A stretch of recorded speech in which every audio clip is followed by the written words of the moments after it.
ভারতে অবস্থানরত বাংলাদেশের প্রাক্তন প্রধানমন্ত্রী শেখ হাসিনা ইস্যুতে বিদেশ সচিব মোহাম্মদ জসিম-উদ্দিনের সঙ্গে কোনো আলোচনা হয়নি বলে জানিয়েছে ভারতের হাই কমিশনার প্রণয় ভার্মা। অন্তর্বর্তী সরকারের সঙ্গে সম্পর্ক কিভাবে আরও এগিয়ে নিয়ে যাওয়া যায় সেই বিষয় নিয়ে বৈঠকে আলোচনা হয়েছে বলে জানান তিনি।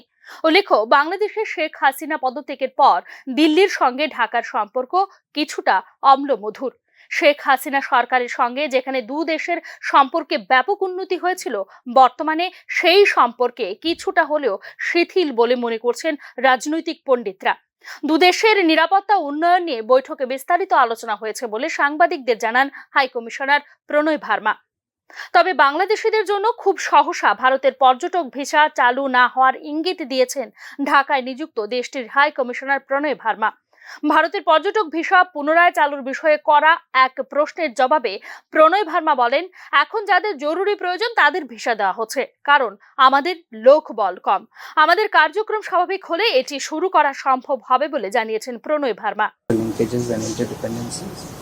And we expressed our commitment to work with the government of Bangladesh to fulfill the shared aspirations of our people for peace, security and development, and I think we will continue to have a positive forward movement in that.